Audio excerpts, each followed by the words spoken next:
once we have a number of people admitted, I will do your introduction.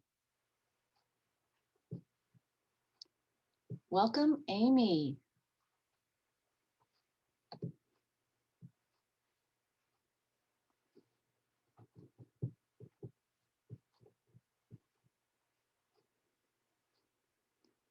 Good morning, everybody. We have you on mute, but I'm just saying hello. We're excited. We've got a pretty big group this morning. Yeah, thumbs up if everybody hears me and you're all engaged. It is so great to see all your faces this morning.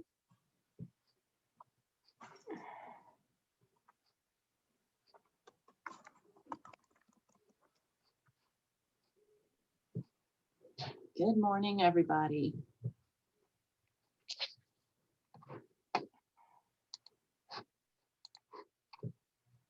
We're getting everyone admitted and we will begin the program in just a couple minutes. We're gonna get going pretty quickly this morning because our speaker has a lot of great information. So, great. Good to see you, Tony. Good to see you. Good to see you. So yeah, if anybody wants to quickly unmute and say a quick hi, but we're going to get started in just a minute. Hi, Hillary. We've got lots of folks who don't have cameras on. That's no fun, but I get it. And Jessica, why don't you just thumbs up when you got everyone admitted? So everyone is out of the waiting room and admitted. Super. Okay. And I do believe we have more people who might still come in, and Jessica will admit them, but I'm going to go ahead. It is 10:03. We're going to get going. So welcome everyone to our Tech City Lamarck Chambers Chamber U. We're excited that we've got a great speaker today for you, and we've got a lot of folks registered. I'm going to introduce right now Doug Mansfield of Mansfield Marketing. And if you can see, Doug is the one up there. He's got Uri with him. They're in their office together.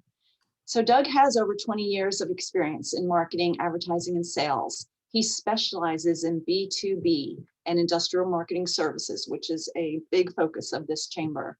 Prior to founding Mansfield Marketing, he served as director of marketing for a law firm and marketing manager for a construction contractor. Doug is a U.S. Navy veteran of the Gulf War, Operation Desert Storm, and Mansfield Marketing is a VA certified veteran-owned business. His areas of expertise include digital marketing, advertising, and sales consulting. And he is very active with the University of Houston SBDC as a workshop instructor, the Houston Better Business Bureau. He's a subcommittee member of the Economic Alliance of the Houston Port Region, task force member, Forbes Agency Council member, and a SCORE workshop presenter. All of this to say, Doug is going to be a great speaker for us today. So I'm going to kick it over to you right now. Welcome everyone, Doug Mansfield.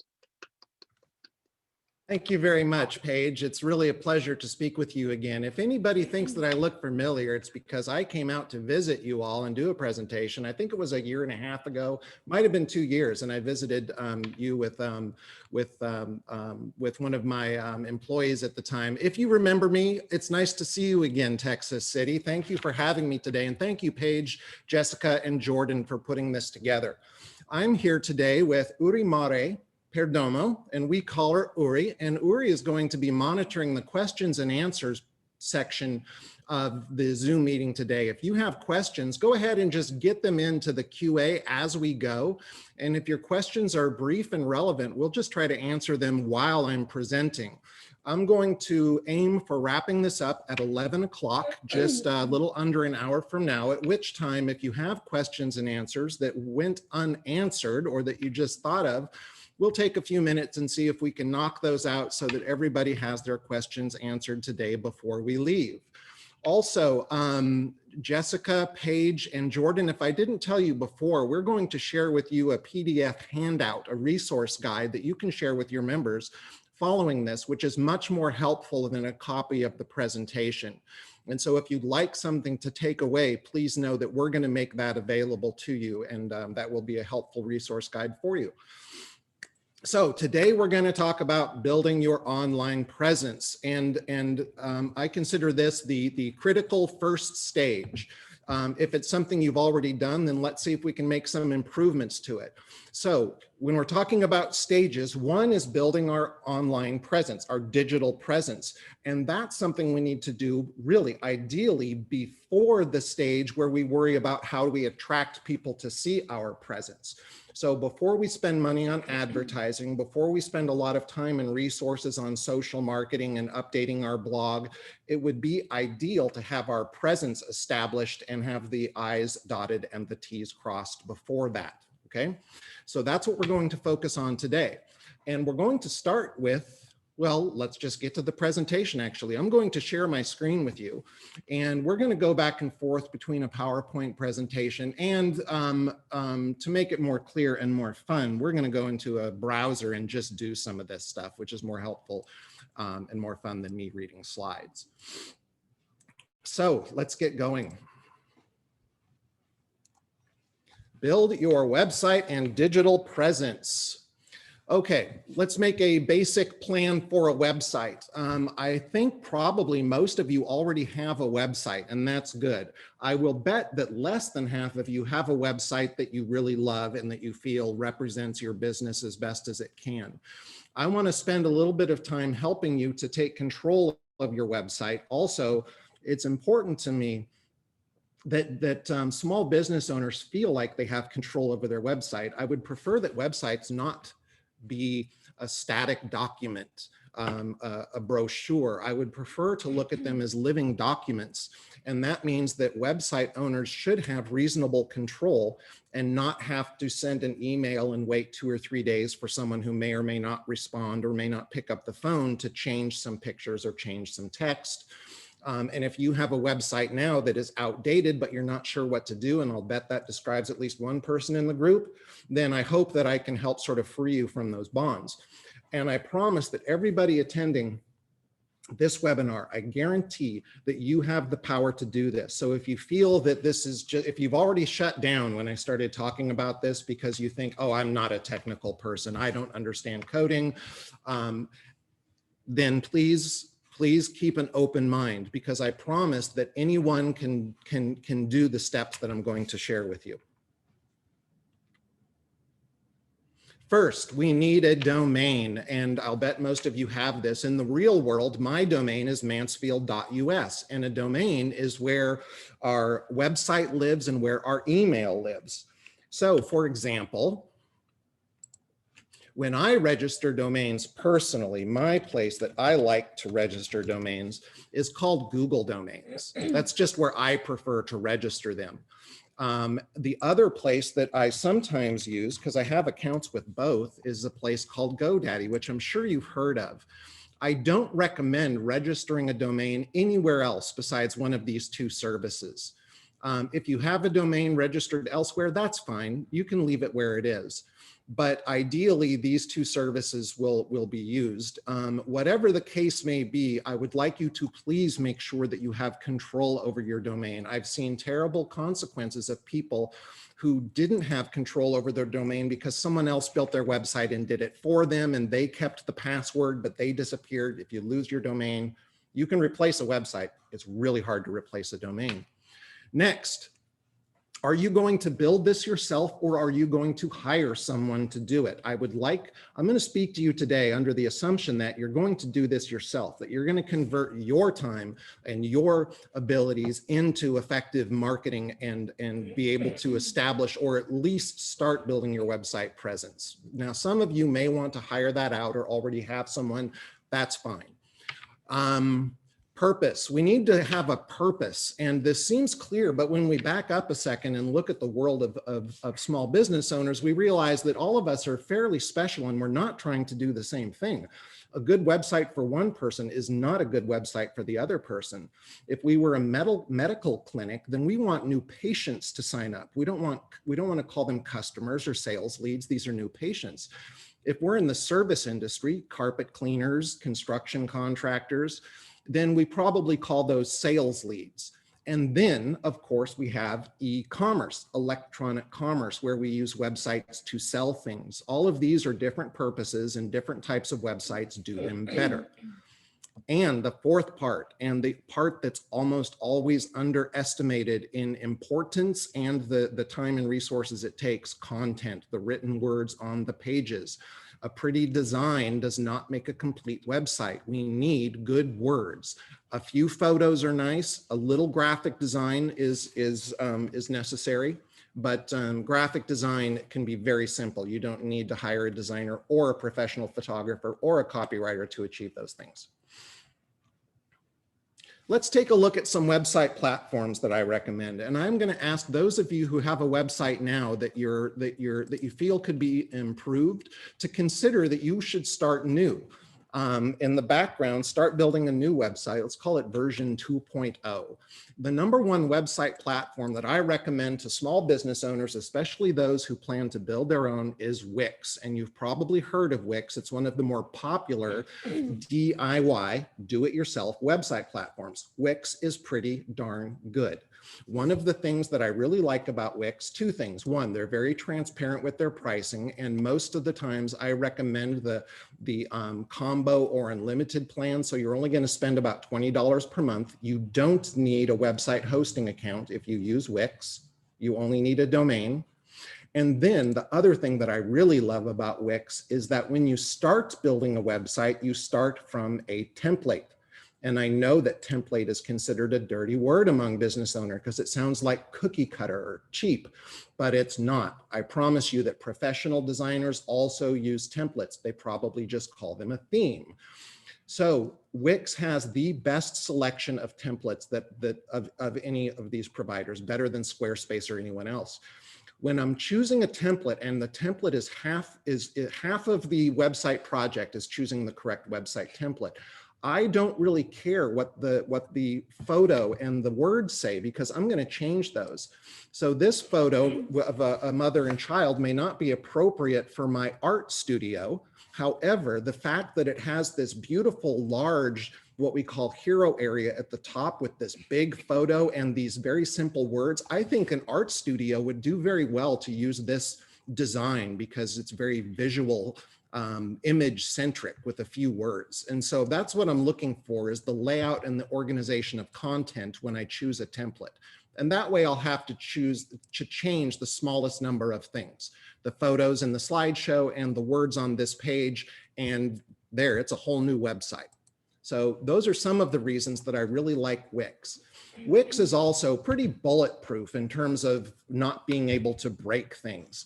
So I actually encourage people when they're starting out to break things. Open your free Wix account and just get your hands dirty and start messing with it without any concern in the world about breaking things, because that should be your goal. And so don't be too shy about building a website or breaking things. You can put them back if you do, okay?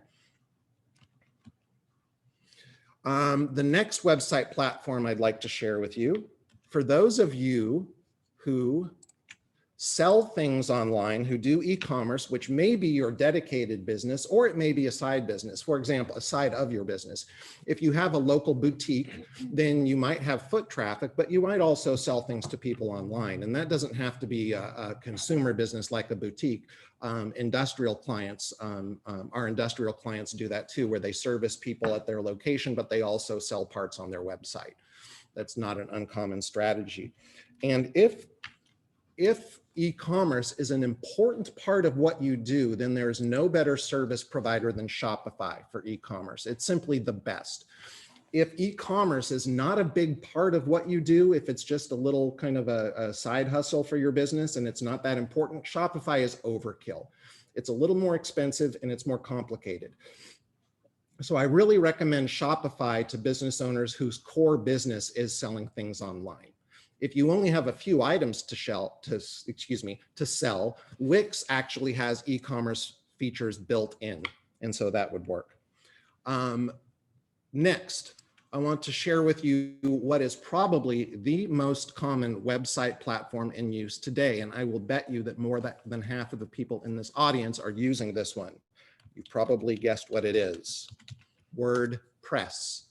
WordPress, confusingly enough, comes in two different flavors. Most people aren't aware that there's a WordPress.com and a WordPress.org. When we talk about WordPress, though, we're always talking about WordPress.org. And you don't need to remember that, because when you use WordPress, there's no reason to go to their website. You simply have no need to go to WordPress.org, because WordPress, unlike Wix, unlike Shopify, is a system that you host yourself. That makes it a little more complicated. It makes it a little easier to break.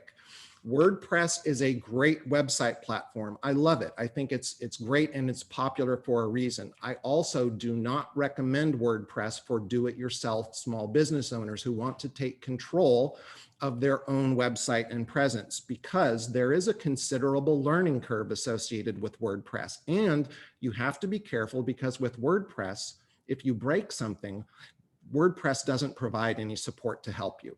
And so for that reason, if you break it, the problem is yours, or you need to go out and find help. Great platform, not my favorite choice for business owners who want to manage their own presence. Squarespace, by the way, is another popular competitor to Wix, and Squarespace is good. And I like them just about as much as Wix, except Wix has better templates to help get you started faster. We talked about Squarespace and Shopify and Wix. The important thing about these three solutions, all of which I really love, are that they're considered an application, which means you don't need website hosting. Your world gets a little bit simpler when you use them, because they will stay up and running. If they break, it's someone else's job to fix it for you. That's a big plus. I would suggest that Wix is the most simple of these to use, followed by Squarespace, followed by Shopify, and WordPress being at the end of the list is the most difficult. And that's why, as I told you at the beginning, I recommend Wix to most small business owners who want to build their own website. Now, let's assume that you've built a website. I know that was pretty fast, but do you know what? And this is a fact. I hope that this will give you some inspiration to either build a website for the first time or replace your existing website. In the past, I've taught many workshops at the Small Business Development Center in person, pre-COVID, obviously. And I would go to this workshop and sit down with a class of students, and I would bring a guest with me. And the guest, I would always make sure it was somebody who never built a website before, perhaps one of my employees who doesn't do website design. And this is a 3-hour workshop. At the beginning of this workshop, I would have the class choose what the business they're going to build will be. One time it was a pet salon, one time it was a local gym. And so my guest, my victim, if you will, has to build this website in 3 hours, because their goal is not just to build the website, but to publish it and make it live before the class ends at 1 o'clock in that afternoon. And at 10 o'clock, they have to start. That's 3 hours. And we make them register a domain. They're starting from scratch with nothing. And we only give them a budget of $50, including the domain, to do all of this. No one has ever failed. In fact, we've had some amazingly good websites built in 3 hours. So in fact, I mean, websites that were ready to go, but they were for fake companies. So how is it then that my guest can do in 3 hours what business owners often can't do in 3 months? I think I know the answer to this, and I'd like to inspire you to get closer to the 3 hours than 3 months. The answer is the person sitting up here, one, they have the benefit of peer pressure, because there's a whole class looking at them and expecting this to be done on time, and that is a powerful motivator. Whereas as a business owner, we have all the time in the world to sit back and criticize our own work, and we tend to aim for perfection, which is a terrible plan when you're building a website. There is no such thing as a perfect website. It doesn't exist. Don't aim for it. We also tend to do things like say, the logo doesn't quite look right. I think I'll ask my friend who's a graphic designer, or I think I'll take this to out with my friends to get their opinion. And so we create these, what these really are is obstacles. Or sometimes the small business owner themselves is an artist and graphic designer. So they look at a website, they see a graphic design challenge. Someone else is technically inclined, they see a programming challenge. Neither of these is the challenge. So we tend to make it more complicated than it needs to be. I would suggest that building a Wix website, your first version, version 1.0, should take no more than 8 hours. Remember, fancy designs went out of style 3 years ago. What people want now in terms of your customers, they don't want fancy designs. Those take away from the message. They're a distraction and they're not fun on mobile devices. What people want is authenticity. They want simplicity. They want to get straight to the message. And usually that means that the words now are more important than the pictures and the drop shadows and the textures and all of those elements. So please keep the website simple. As soon as you publish it, you start working on version 2.0. Now, what's next? You're not sharing. I was aiming for a perfect presentation, wasn't I? Or Yes. now let's assume that we built our website and we're going to move on. Now, unfortunately, building the website was the easy part of this whole quest when we're talking about getting people to buy our things, because getting people to see our website is a whole other challenge. And we're going to talk about that when we have our next webinar with you on April 20th. Yes. Is that right, Uri? Yes. Which is Uri's birthday, by the way. So when you show up on April 20th, be prepared to sing happy birthday and embarrass Uri, and we definitely will.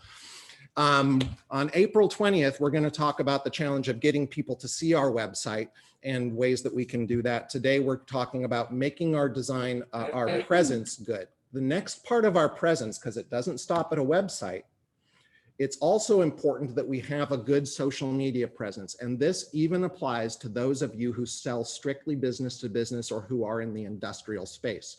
You are not absent from the discussion of the importance of social media by a long shot, okay? So everybody, every type of business really should be engaged in social media. And I know that word turns a lot of people off, but it can't. Here's why.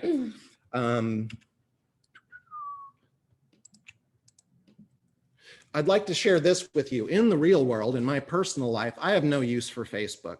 I do use LinkedIn because I find that kind of interesting, but I'm not a social butterfly. I don't enjoy chatting with people. And so the thought of social networking to me as an individual does not appeal to me. I don't wake up in the morning and think, boy, I'd like to chat with some people. It's just not how I work personally. And I'll bet that some of you feel the same way. But the fact that I'm not personally inclined to use Facebook, and I don't use Facebook at all, I don't use Instagram at all, has nothing to do with the fact that my business may or may not to be on these networks. Those are two separate issues. So my business has a Facebook page, even though I personally don't use Facebook. Nobody can tell that that Facebook business page is associated with my personal account. They don't connect with me because I wouldn't talk to them on Facebook anyway. In my world, which is business to business strictly, because what I sell is marketing and advertising services, LinkedIn is the king of social networks for me. So LinkedIn is where we do spend time and energy, although Facebook is a great place to have a brand presence, whether you're B2B or B2C. So I'd like to consider that these social networks, and I would limit my social network presence to these 5 if possible. There are 2 here. So we've got Facebook, Twitter, Google My Business, which yes, actually does qualify as a social network given the new features that they've added. Facebook, Twitter, Google My Business, LinkedIn, and Instagram. So you might notice that some things that you might call a social network are missing from here. Yelp is not listed here, but I don't consider them a social network. And we, unless we have to, we prefer not to work with Yelp. If you're in some industries, that's not an option, I understand. Typically, if we have a business to business client, we always use Facebook, Google My Business, and LinkedIn. That's it. For a business to business client, Facebook, Google My Business, and LinkedIn. Those are essential. If we have a business to consumer client, we always use Facebook, Google My Business, and Instagram. Well, not with all of our clients, Instagram, Uri, but we're starting to use that more because Instagram has become the premier network. It's sort of taking over Facebook in terms of popularity, especially in terms of reaching a younger demographic. And so Instagram can't be ignored. And Uri, here to my right, is actually in charge of managing social for our business here and for our clients. And I've asked Uri to choose a couple of companies that she felt had a good social, what she considers to be a good social presence. So she can show you some examples of what that might look like. And Uri, I think you have one business to business example and one business to consumer example to share with us. Yes. Why don't you go ahead and take over sharing the screen, Uri, and show the audience what you've selected All right. for those. So where are you at? Oh, here it is. So what I found for you guys today, two of those, the business to business would be this one. They are the supply room. They're actually located on Virginia. They are an office supply store. Of course, they offer certain other things. This is their website. What I liked about them on LinkedIn is that they share pretty cool stuff.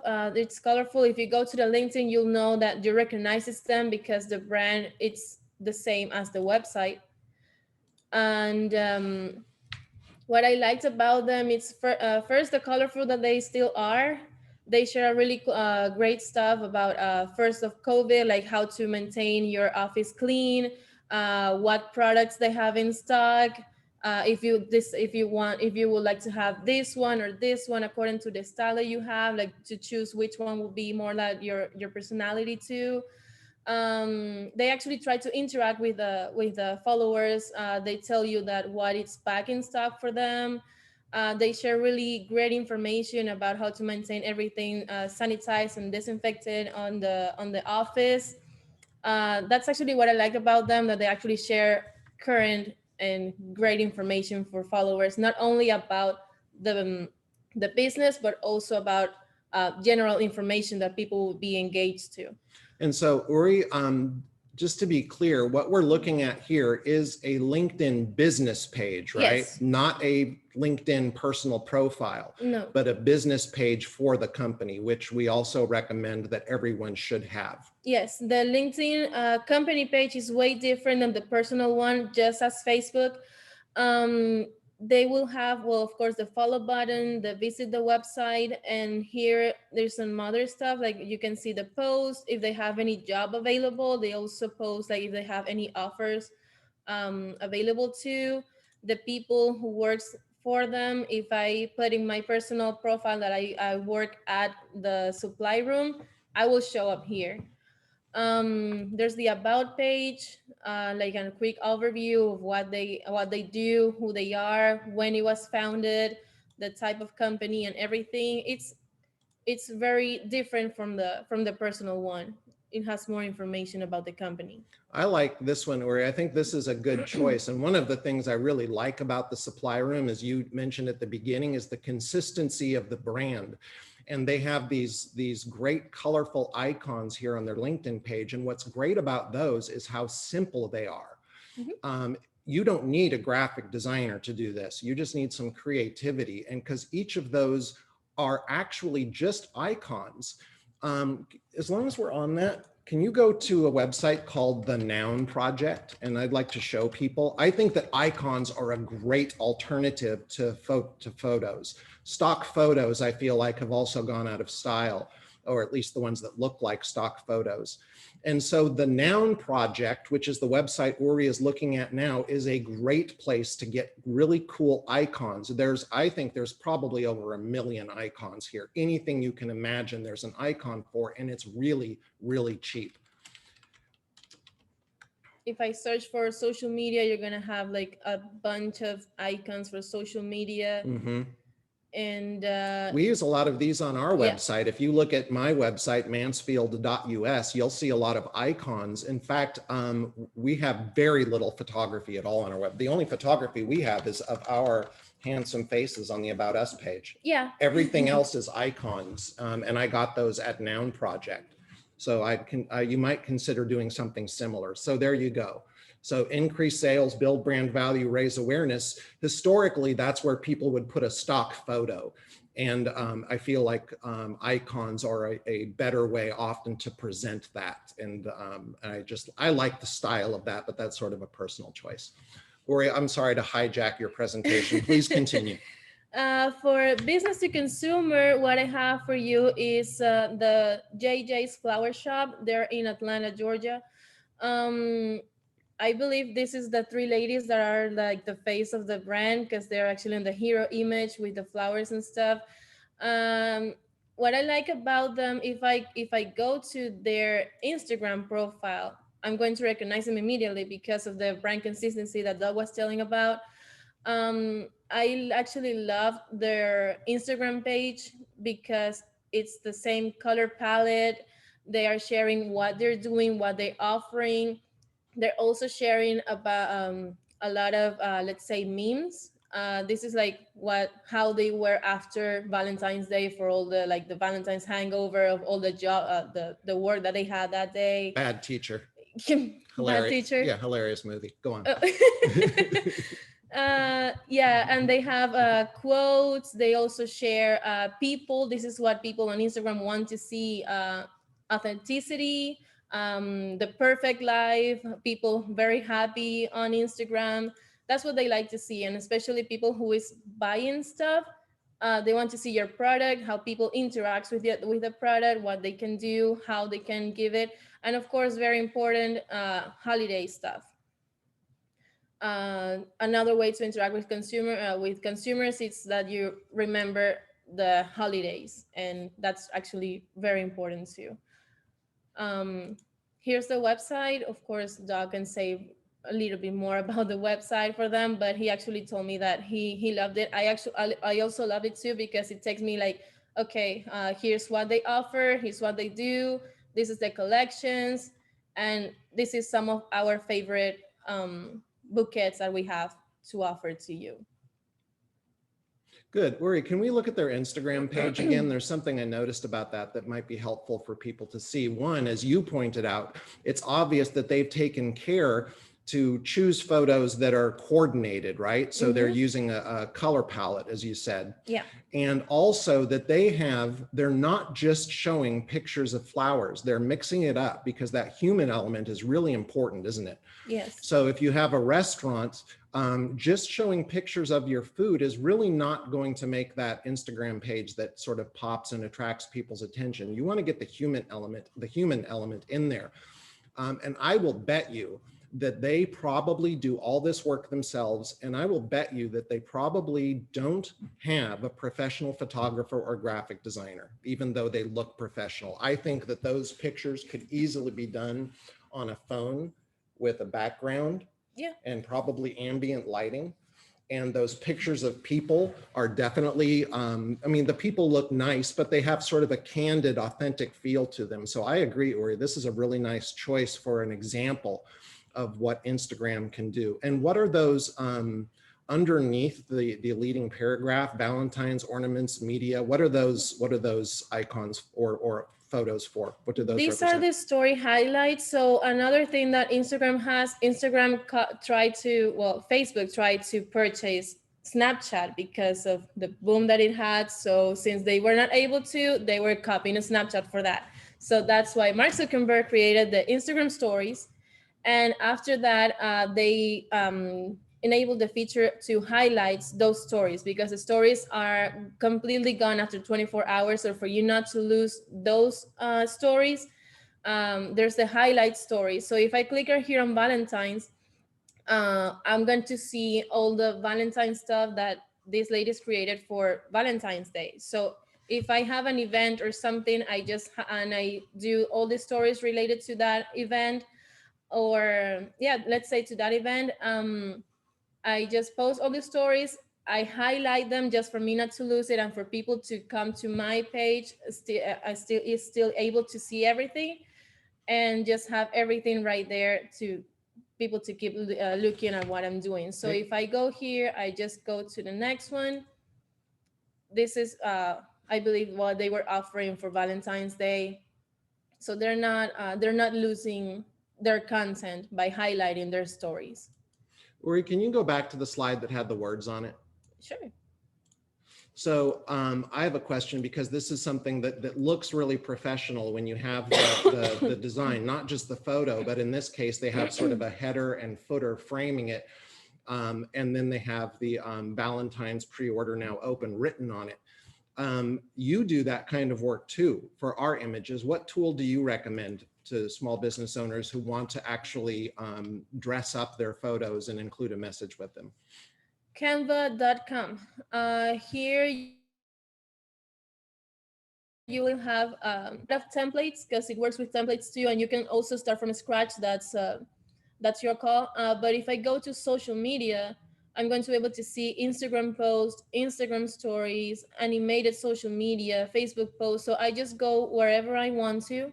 And if I go to, let's do Instagram stories, I click right there, and I'm going to find a lot of template example of what Instagram stories to do.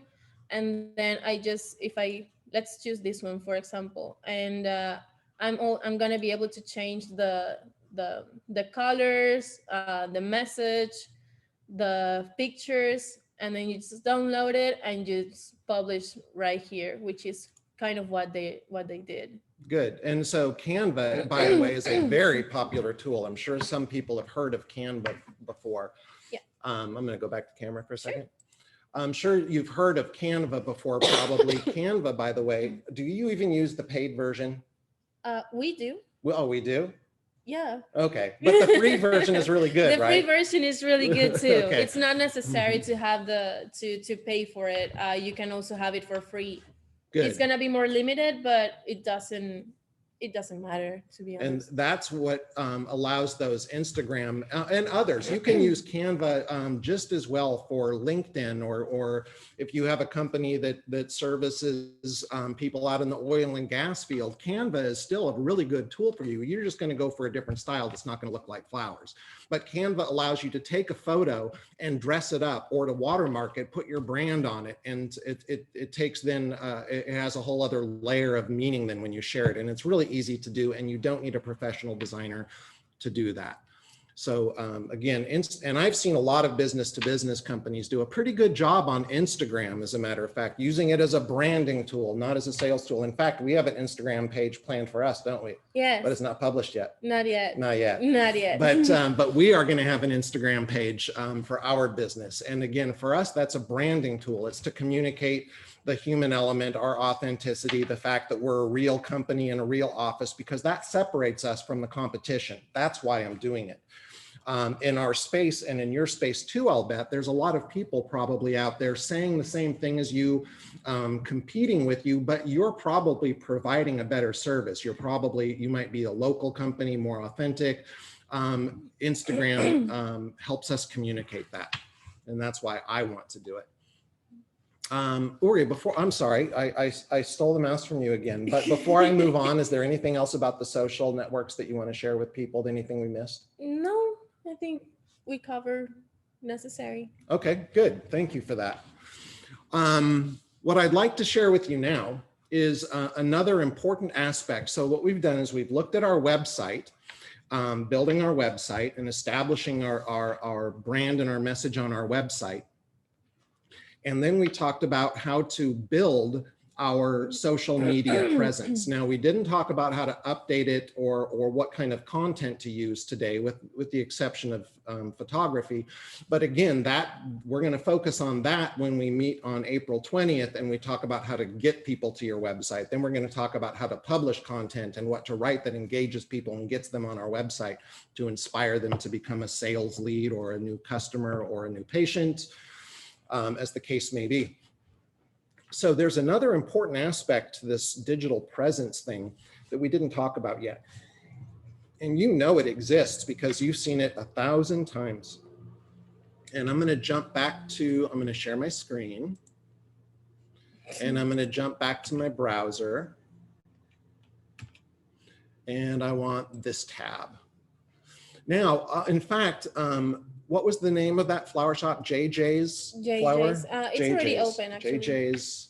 That's okay. I'm gonna do it here just for the sake of. Flower shop. Supposing that I wanted to find. Actually, let me do this to be more clear, because I'm gonna demonstrate how you would do this and how other people would do it. I'm gonna go to Google, and supposing that I wanted to find JJ's Flower Shop, and they're in Atlanta, right? Yes. Because there's probably JJ's Flower Shops in other places. So I'm going to search for JJ's Flower Shop Atlanta. Let's take a look at the search results page, because the search results page in Google and Bing search engine, Bing can't be ignored, because Bing actually commands about 20% of the search market, where Google is about 75. All of the other search engines don't matter. They don't amount to enough.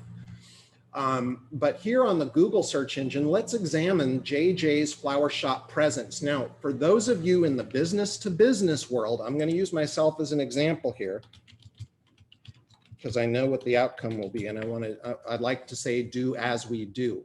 Now, JJ's Flower Shop first, they're #1 in the Google search engine. Good, because their website shows up. Excellent. 2, their Facebook page shows up. And that's another benefit of using Facebook, even for a B2B company, occupy a space.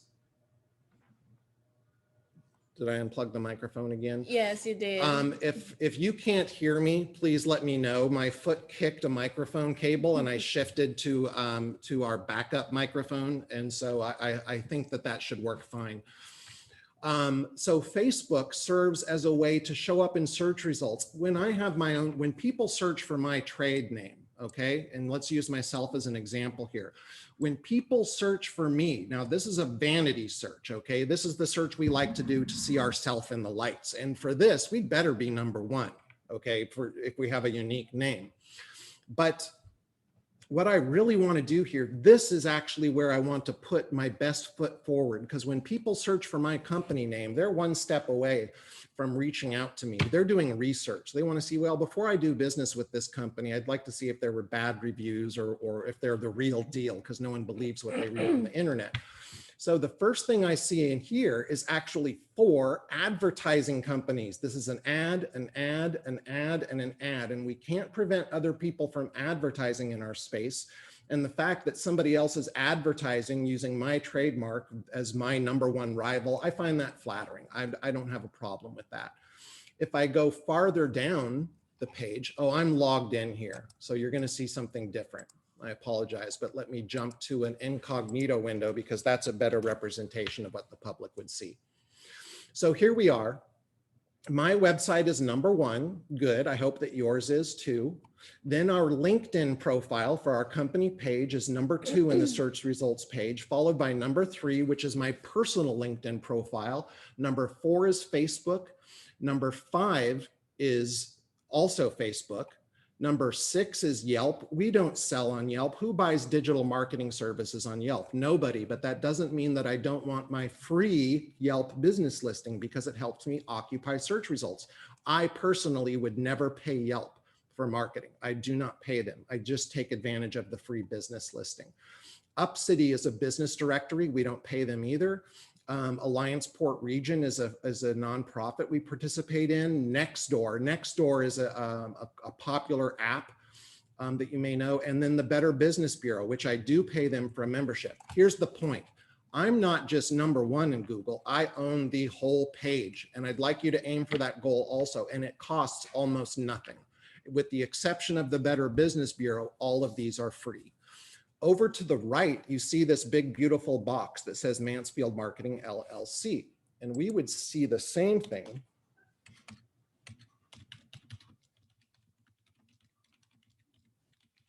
if we searched for JJ's Flower Shop Atlanta. You see here on the right side of the page, they have this big, what's called a knowledge panel in Google.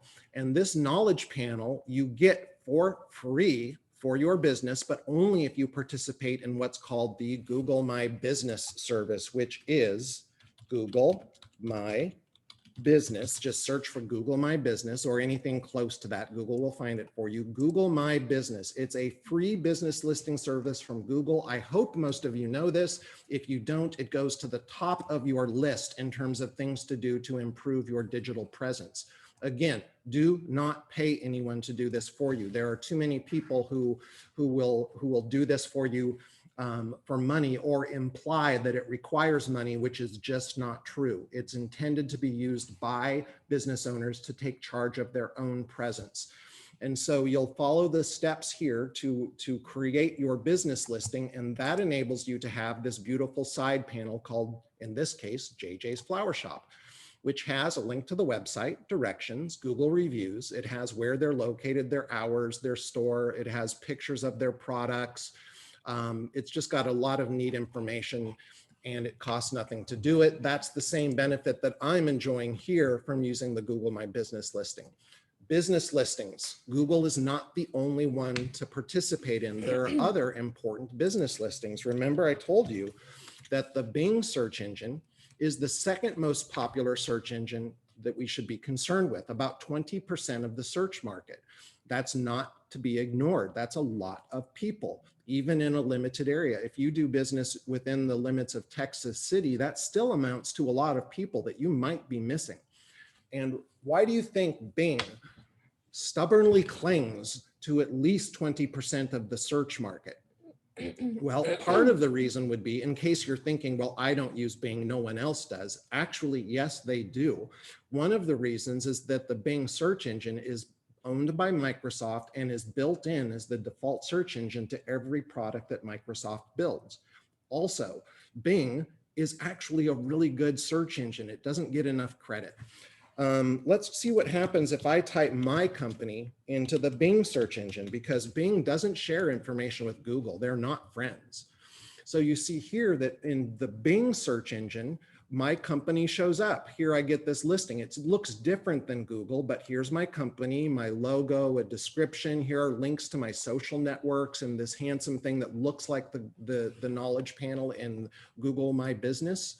But if I want to get this in the Bing search engine, I have to go here to a thing called Bing Places for Business. This is Bing's answer to the Google My Business listing service. And just like Google, it's 100% free.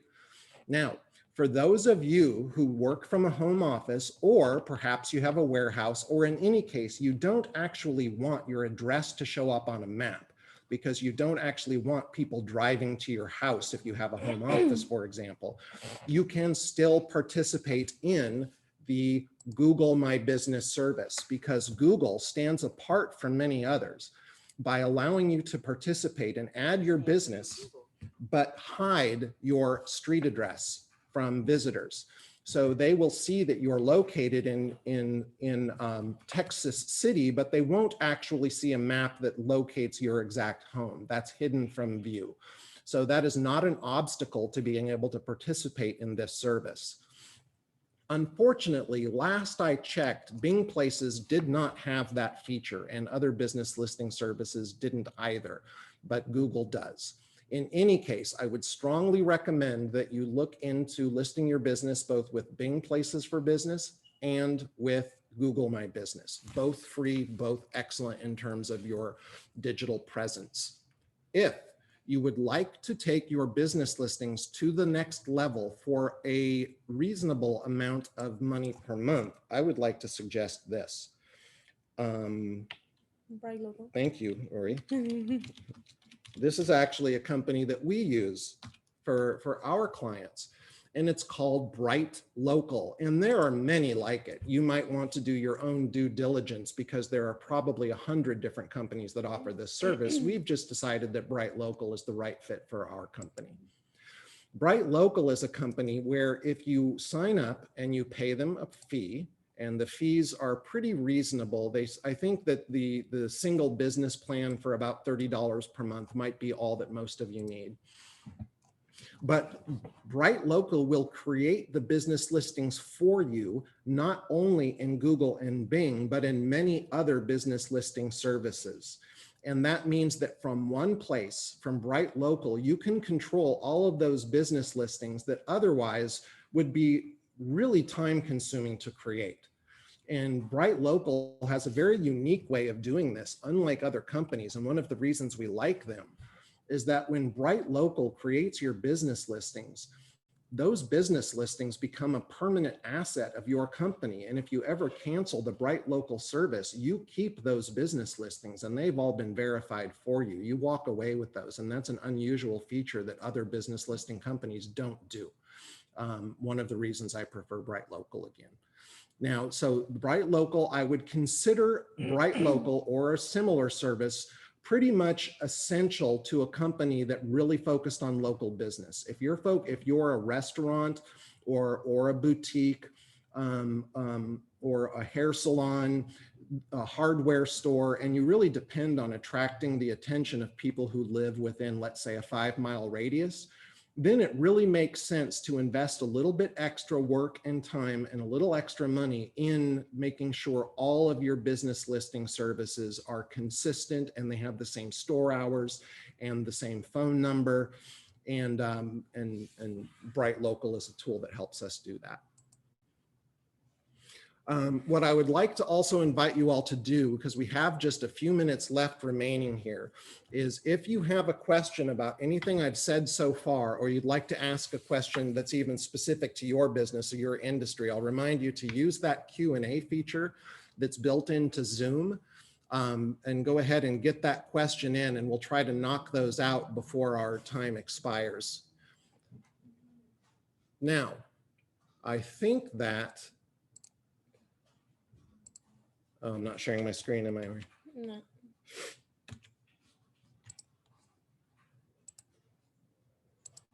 There we go. Okay, back to the presentation. There we go. Social network. So we just covered that, and we included Google My Business. And the reason I included Google My Business in this list of social networks, but I didn't include the others, is because Google My Business has features that other business listings don't have. It allows me to update, to create posts, just like on Facebook, for my business listing, which show up in real time for people finding my business listing on a mobile device or on a desktop or laptop computer. Okay, now then we looked at business listings, which are also called business citations. Those two terms are more or less interchangeable. And remember that I suggested that you definitely participate in the Google and the Bing version at a minimum. Also, Facebook conveniently has a business listing service. So when you create the business page, not the personal profile, but the business page on Facebook, you can list your business, including the operating hours, the address, the phone number, and so forth. Yelp is going to be an important business listing service for some of you who are engaged in the consumer space. And despite some people having a bad experience with Yelp, and I would say that I'm actually one of them, I find their customer service lacking, but Yelp is still an important place to be found and to try to the degree that we can control our reputation. So Yelp is a necessary business listing service for some of us. You saw that even I have a Yelp business listing just because I'm going to take every free business listing I can get, even though I'm not actually going to sell anything on Yelp. That is the end of our presentation. And if there are no questions, I'm going to take advantage of the few minutes that remain, because we went over websites, and that really, I mean, usually I told you in the SBDC workshop when I teach this, it's usually a 3-hour in-person workshop. So what we did today is we just skimmed the surface of websites. I hope that I inspired you to get started, but certainly I didn't make anyone here a website expert today. Okay, I'm trying to get you motivated to get going, because honestly, most of the information that you need to find when you get stuck, you're going to find either in the support documents for Wix, which Wix has excellent support documents, or on a YouTube video. You're going to be able to find those answers on your own, and you don't need me to read those to you. So I feel like if I point you in the right direction, you probably stand a good chance of getting through it if you're determined. But there are a couple of things about websites that I didn't tell you, best practices that you won't find elsewhere, that I want to share with you in the 6 minutes that remain. For this, I'm afraid I'm going to use my own website again. I like to use other websites when I can, but I'm not sharing again. I was going to aim for a perfect presentation this time, Lori, but I've already failed to do that twice. And you sure didn't forget to remind me. Yeah. Yeah. Good job, actually. That's what I'm here for. Yeah, that's what you're here for.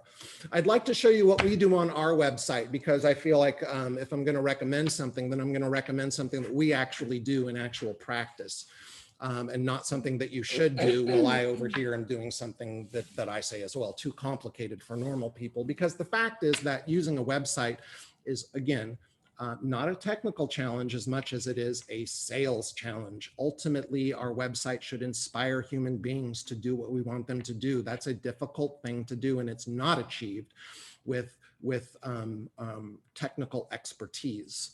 So notice here at the top of my website, I'm using what's called a hero area, and this is where I have two things: my company name followed by a tagline. And a tagline is really important and really hard to create. And that's where you have to summarize what you do in just, ideally less than 6 words. And a lot of people get stuck on this, and they feel like, well, I can't, you don't understand, my business is complicated. We do so many things, but you have to, because if you can't explain it to somebody in a few seconds, then you're going to fail perhaps to grab their attention. So I've chosen this catchy tagline, which I feel describes the spirit of what we do. You notice on our website, we're also using a pop-up chat window. Now, what we're actually doing, because there are different flavors of this, is that we pay for a service that actually has human beings who respond to these. And I'm just gonna, Evelyn, it looks like Evelyn wants to chat with me. How much does a website cost? And Evelyn knows not to answer that question. The only thing that we use the chat window for is to collect sales opportunities. So Evelyn should ask me for my contact information, because what Evelyn is going to do as soon as she collects my email address and phone number is she's going to send that to us by email instantly. Okay, so the chat window is a lead collector for me and my clients. It is not actually to provide customer support. May I have your first and last name, please? Sure, John Thomas. I don't know where John Thomas came from, but that's who I am now. So Evelyn will continue to help me through that process. And again, that's another way to capture sales leads. You see up here in the top left corner, not only did I list my phone number, but here's a trick I'd like some of you to consider. Do you see underneath my phone number, I put call or text, and here's the one that I love, 24/7. 24/7 is great, especially for those of you in the service industry. It doesn't mean that you answer your phone at 1 o'clock in the morning.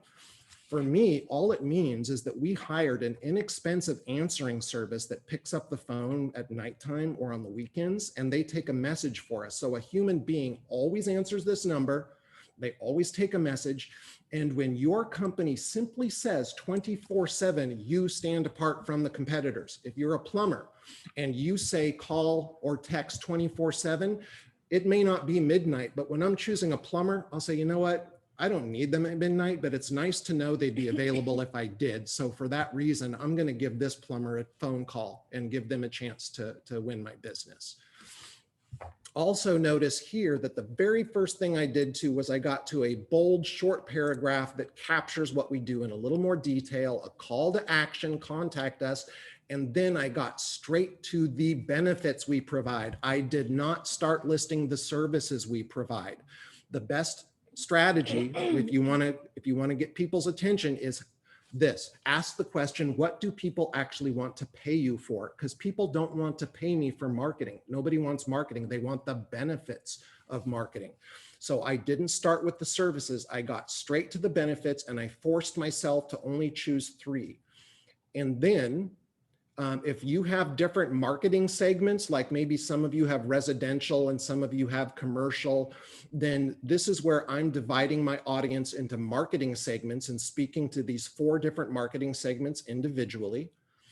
And then farther down, here's our blog posts. Anyway, and you get the idea of the organization of that, which, obviously your businesses have different offerings, different personalities. So I'm not suggesting that you copy mine or that mine is perfect for you, because it's certainly not. But that's what I consider to be a suitable layout and message for if you want to take some notes from that. Also, last thing I want to mention to you on websites, this is important, and I hope that you'll follow this advice.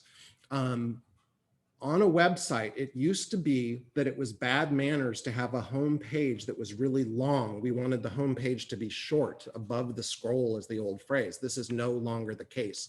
In fact, what I really love right now is websites that are one page, one long home page that tells the story from beginning to end, especially because a lot of us will have more than 50% of our traffic on a mobile device. And people using mobile phones do not like to use the little hamburger menus or find ways to navigate. If they can't find the information by scrolling with their finger, they may not see it at all. So for that reason and others, I really like one-page, simple websites that start with the hero area, go to the benefits, and then tell the story in one shot. And that's a really good form, especially for service providers who collect sales leads. Whew, look at that. I just crossed the finish line. It's 11 o'clock. Yeah. Yeah, I was kind of on a rant for the last 10 minutes, though, wasn't I? I hope that I didn't go too quickly. I feel like I was cramming some information in there before 11 o'clock. But before I turn it back over to Paige and Jessica and Jordan, just one last chance. If you have any questions or doubts about anything I shared, get it in there. And then I'd like to thank you. And I'd like to thank, let's see, who do we have here? Abby, Tony, Mary, Jordan, Paige, Joanna, Stella, Amy, Jessica, Hillary, Angie, Uri, thank you, Ginger, Bill, Troy, and Scribbles. And so that's everybody's, if you didn't know, that's what shows up on your Zoom name, by the way, because I'm aware that sometimes we log in under the wrong account. But I want to thank you all for joining me today and giving me your valuable time. That being said, I'm going to go ahead and turn it back over to you, team Chamber of Commerce, and thank you for your time. Well, we thank you, Doug, so much. I know we send a virtual round of applause. If anybody has any lingering questions, just shoot it to me or Jessica. We'll get you back in touch with Doug, and we'll see him again on Uri's birthday, April 20th. Thanks, everybody. Bye-bye.